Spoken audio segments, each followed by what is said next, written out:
Hello everyone good morning welcome to my new cooking video. তো আজকে রান্নাটা করবে বরমশাই, প্রথমেই বলে রাখছি। আর আজকে বরমশাই বানাতে চলেছে চিকেন ভর্তা রেসিপি। তো দেখো, তার জন্য আমরা চিকেনটাকে সেদ্ধ করে নিয়েছি আর সেদ্ধ করে চিকেনটাকে হাত দিয়ে ছাড়িয়ে নিয়েছি। আর এদিকে কিছু মশলাও কিন্তু চিকেনের সাথে সেদ্ধ করে নিয়েছি। সেগুলি হচ্ছে গিয়ে তোমার আদা, তারপরে রসুন, পেঁয়াজ, আর হচ্ছে গিয়ে তোমার এক প্যাকেট গোটা গরম মশলা, দুটো তেজপাতা আর 10-12টা কাঁচা লঙ্কা, এগুলো আমরা সেদ্ধ করে নিচ্ছি। তো এই যে মাংসের স্টকটা দেখতে পাচ্ছ। আর ওদিকে দেখো নিয়েছি আমরা পেঁয়াজ কুচি করে, আর যে মশলাটাকে পেস্ট করেছি তার মধ্যে কিছুটা দই দিয়ে দিয়েছি, আর দিয়ে দিয়েছি পরিমাণ মতো লবণ।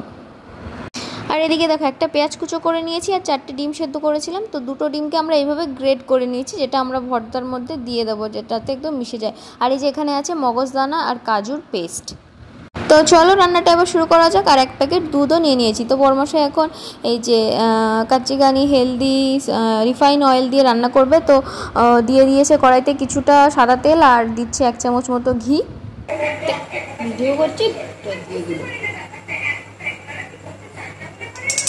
তো এই দেখো বন্ধুরা, বরমশাইকে আমি বকছিলাম কারণ ঘিয়ের সেই পলিথিনটা দিয়ে দিয়েছে তেলের মধ্যে, কারণ ওখানে অনেকটা ঘি লেগেছিলো এই কারণে। তো দেখো এখন আমরা গোটা গরম মশলা ফোড়নে দেবো। তার জন্য জিরে আর শুকনো লঙ্কা, তেজপাতা আর গোটা গরম মশলা নিয়ে নিয়েছি, মানে লবঙ্গ, এলাচ আর দারুচিনি ফোড়ন দিয়ে দিলাম। এরপরে আমরা পেঁয়াজ দিয়ে দেবো একসাথেই। এবার পেঁয়াজটা একটু ভাজা ভাজা হলে তারপরে কিন্তু আমরা অ্যাড করব হচ্ছে স্বাদ মতো লবণ।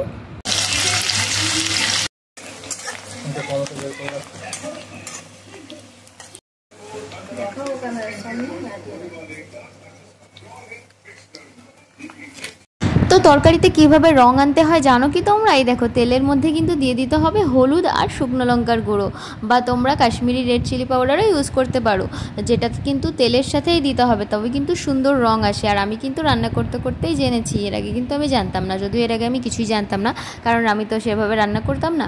তো দেখো বরমশাই বেশ খানিকটা লঙ্কা গুঁড়ো দিয়ে দিল ঝাল অনুযায়ী।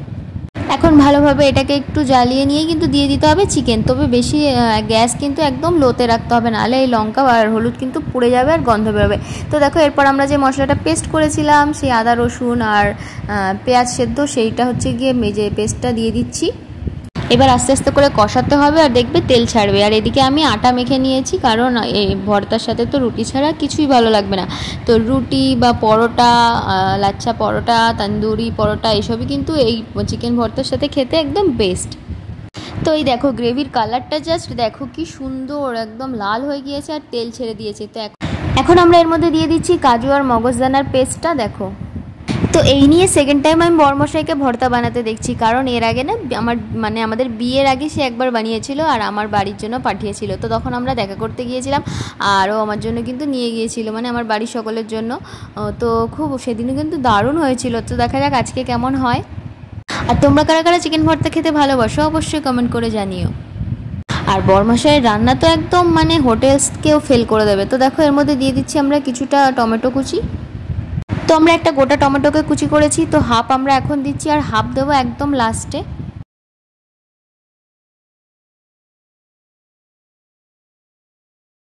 তো দেখো গ্যাসটাকে কমিয়ে দিয়ে কিন্তু একটু ঢাকা দিয়ে দিয়েছিল বরমশাই, যেহেতু এই মশলাটা ছিটোচ্ছিল এর জন্য। আর এখন আমরা দিয়ে দিচ্ছি সেই ডিম সেদ্ধ কুচিটা। তো সেই গ্রেটার মেশিনগুলোতে কিন্তু ডিমগুলোকে তোমরা কুচি করে নেবে, এতে খুব সুন্দর একটা ঝুরঝুরি ডিমগুলো হয়ে যাবে আর বেশ ভালোও লাগবে কিন্তু খেতে। এরপরে আমরা এর মধ্যে দিয়ে দেবো এই যে চিকেনটা। তো চিকেনটা কিন্তু সেদ্ধ করে নিয়ে আমরা হাত দিয়ে ছাড়িয়ে নিয়েছি।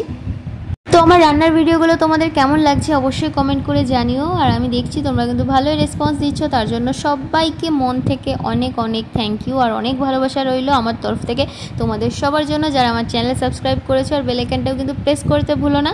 আর যারা এখনই সাবস্ক্রাইব করোনি তারা কিন্তু তাড়াতাড়ি ঝটপট করে সাবস্ক্রাইব করে দাও। তো এই দেখো হাফ টমেটো কুচি রেখে দিয়েছি, সেটা একদম লাস্টে দেবো, দেখাবো অবশ্যই। তো চলো এখন এই চিকেনটার সাথে সম্পূর্ণ গ্রেভিটাকে ভালোভাবে মিশিয়ে নিতে হবে।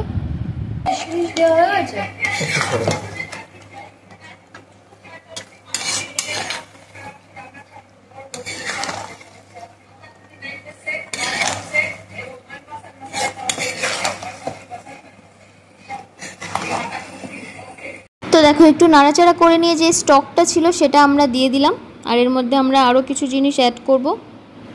তো আমার তো এখনই লোভ লেগে যাচ্ছে, যা সুন্দর গন্ধ বেরোচ্ছে বন্ধুরা, পাড়া তো একদম ময়ময় করছে। শুধু ভাবছি কেউ না বাড়ি এসে জিজ্ঞেস করে, হ্যাঁ গো তোমরা কী রান্না করছো। আর এইদিকে দেখো কাজু কিশমিশ দিয়ে দেবো এখন।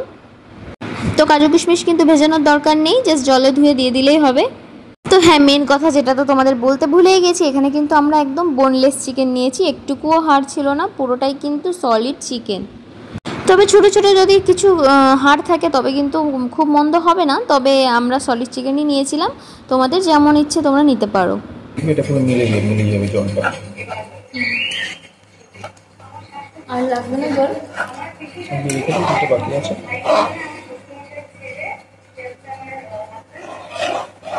তো এবার কিন্তু এইভাবেই লো ফ্লেমে কষিয়ে যেতে হবে অনেকক্ষণ ধরে, তবেই কিন্তু টেস্টটা পাবে। তো এদিকে দেখো আমরা সেই আমুল দুধটাকে গুলিয়ে নিয়েছি, আর এই দুধটাকে কিন্তু এখন দিয়ে দেবো।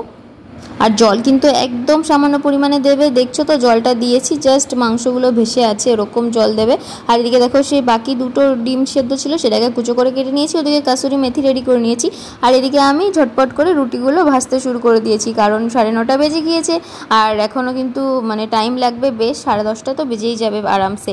তো বড়মশাইয়ের রান্না ওইদিকে হাফ হয়ে গিয়েছে, আর আমার কিন্তু রুটিও হচ্ছে এদিকে। তো আমরা আজকে রুটি দিয়ে চিকেন ভর্তা খাবো। আর তোমরা ডিনারে কে কী খাচ্ছ অবশ্যই কমেন্ট করে জানিও। তো দেখো রান্না কিন্তু প্রায় শেষের দিকে, আর এই যে এখন কিন্তু আমরা টমেটো কুচি আর কাসুরি মেথিটা অ্যাড করে দিলাম। আর হ্যাঁ, যদি বাটার থাকে অবশ্যই কিছুটা বাটার, মানে বেশ কিছুটা বাটার দিয়ে দিও। তো বাটারটা আমি দেখাতে ভুলে গিয়েছি। আর সত্যি কথা বলতে আমাদের এই রান্নাটা একটু বাটারটা কম হয়ে গিয়েছিল, এই কারণে দেখো একটু কেমন যেন দেখতে হয়েছে, তবে খেতে কিন্তু দারুণ হয়েছিল, ভীষণ টেস্টি। আর এদিকে কিন্তু গরম গরম রুটি রেডি দেখো। তো চলো এবার কিছু স্যালাড কেটে নিই, রান্না কিন্তু শেষ, আর আমরা এখন সবাই খেতে বসে পড়বো। তো পেঁয়াজ আর শসা কুচি করে নিলাম, আর এদিকে বরমশাই ডিম সেদ্ধগুলো দিয়ে একটু ঘুটিয়ে দিল ভর্তাটা। ব্যাস আমাদের ভর্তার কিন্তু রেডি, আর এখন আমরা সবাই খেতে বসে পড়বো। তো আমাদের এই রেসিপিটা তোমাদের কেমন লাগলো অবশ্যই কমেন্ট করে জানাও, আর তাড়াতাড়ি চ্যানেলটা সাবস্ক্রাইব করো, আর বাড়িতে কিন্তু বানাতে ভুলো না, তারপর কমেন্ট করে কিন্তু জানিও কেমন হয়েছে। তো দেখো সবাই মিলে কিন্তু খেতে বসে পড়েছি, আর এই যে রুটি ভর্তা আর স্যালাড নিয়ে কিন্তু বসে পড়েছি। আর এই যে দেখো ডিম সেদ্ধ দিয়েছে বড়মশাই ভালোবাসে আমাকে 2 পিস, তো ডিমটা খেতে তো বেশ ভালোই বাসি, আর আমাদের বাড়িতে সবাই কিন্তু খুব ভালোবাসে ডিম খেতে। তো চলো এবার রুটিটা দিয়ে ভর্তা দিয়ে মুখে দেওয়ার পালা, কেমন হয়েছে অবশ্যই তোমাদেরকে জানাবো। তো বাইটটা মুখে দিয়ে তো কোথায় যেন হারিয়ে গেলাম, এত দারুণ হয়েছে, এত টেস্টি। আর এটা যদি পরোটা বা তন্দুরি রুটির সাথে খাওয়া যায় তবে কিন্তু আরও বেশি ভালো লাগবে। আর এই যে দেখো সবাই কিন্তু একসাথে বসে পড়েছি খেতে। ভিডিওটা ভালো লাগলে লাইক কমেন্ট শেয়ার করো। তো বিকেলবেলা একটু ছাদে গিয়েছিলাম, আর ছাদে গিয়ে দেখছি কত সুন্দর ওয়েদার, তবে এত গরম বাপরে বাপ। আর এই যে দেখো বেল ফুলের গাছটা তো একদম ভরে ভরে ফুল হয়েছে, এত ভালো লাগছিল। তো তোমাদের বাড়িতে বেল গাছ আছে অবশ্যই কমেন্ট করে জানিও, আর এরকম ফুল হয়েছে কিনা সেটাও জানিও। আর এই দেখো বন্ধুরা আমাদের পদ্ম ফুল গাছেও কিন্তু ফুল হয়েছে, আর কত সুন্দর দেখেছো, সেই আগের কালারটাই কিন্তু হয়েছে। আর এদিকে আরেকটা কুড়ি আছে, তো দুটো ফুল হয়েছে, খুবই ভালো লাগছে। কালকে কিন্তু মামনি ঠাকুরকে দেবে। আর এদিকে ঝড়ে দেখো আমাদের সেই মানে পর্দাটা ছিঁড়ে গিয়েছে, আর ওদিকে সূর্য মামাকে কি দারুণই না লাগছে দেখতে। তো আমি একটু ভিডিও করে নিলাম, খুব সুন্দর লাগছিল জানো তো। আর এদিকে দেখো আমাদের জবা ফুল গাছটাতে কি সুন্দর জবা ফুল হয়েছে, মানে এত কুড়ি ধরেছে ভাবতেই পারিনি। প্রথমে গাছটা তো একদমই ফুল হচ্ছিল না, বাড়ছিল না, তারপরে কিন্তু একটু রোদ জলবায়ু পেতেই কিন্তু গাছটা এমন তরতর করে বেড়ে উঠছে, আর এত পরিমাণে কুড়ি ধরেছে, আর ফুলগুলোও কিন্তু ভীষণ বড়। তো চলো দেখা হবে পরের ভিডিওতে। Thanks for watching, by.